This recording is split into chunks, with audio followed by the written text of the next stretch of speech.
지난 2022년 충남 지역 학생과 학부모가 작성한 교원평가. 교사의 학력을 비하하고 외모를 평가하는 글이 난무합니다. 교원평가는 익명성이 보장되기 때문에 작성자를 알 수 없습니다. 상황이 이렇다 보니 익명성이 뒤에 숨어 교사를 향해 성희롱과 인격 모독성 글을 작성하는 학생이 많습니다. 여선생님들에 한해서는 이제 남학생들의 짓궂은 장난으로 내 외모에 대한 직접적인 평가가 들어가는 부분들도 있고, 특히 이제 성적인 부분에서도 필터 없이 전해지는 내용들 때문에 상처를 받으시는 분들이 꽤 있습니다. 지난 2020년부터 3년간 충남 지역에서 발생한 교권 침해 사례는 모두 420건. 특히 2020년 74건에서 2년 만에 100건 이상 증가했습니다. 지난해 교권 침해 사례 180여 건 중 100건 이상이 중학교에서 발생했습니다. 한 중학교에서는 졸업생이 학교 상담실에 무단으로 침입해 교사를 강제추행한 혐의로 형사고발 되기도 했습니다. 일각에선 지난해 서희초 교사 사망 사건 등으로 교권 침해 논란이 심화되면서 교대에 대한 선호도가 추락하고 있다는 해석이 나오고 있습니다. 2024학년도 전국교대 수시 모집 정원 현황을 살펴본 결과 13개 대학에서 수시 정원을 채우지 못해 모집 인원의 약 30%를 정시로 이월했습니다. 대학별로는 서울교대가 80.5%로 가장 많았고 진주교대와 전주교대가 각각 72%와 63%로 뒤를 이었습니다.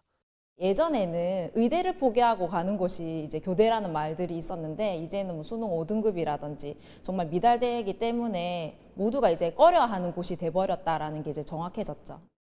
상황이 심각해지자 교육부는 지난해 교원평가를 유보하고 제도를 개선하겠다고 밝혔습니다. 하지만 교사들은 평가 개선으로는 문제를 해결할 수 없다며 폐지를 주장하고 있습니다. 또 학교장이 민원 처리 책임 담당자로 임명돼야 한다고 말합니다. 현재 학교로 들어오는 민원의 대다수를 교사들이 처리하고 있어 악성 민원으로부터 보호받지 못한다는 겁니다.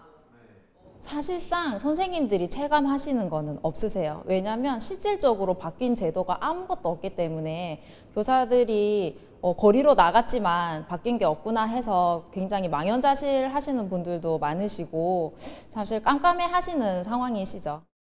충남교육청은 교권보호를 위해 교원평가에서 서술형 항목이 폐지될 예정이라고 밝혔습니다.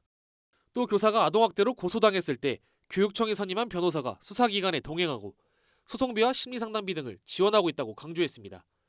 이와 함께 교육청은 교사가 혼자 악성 민원에 대응하지 않도록 제도를 구축해 운영한다고 전했습니다.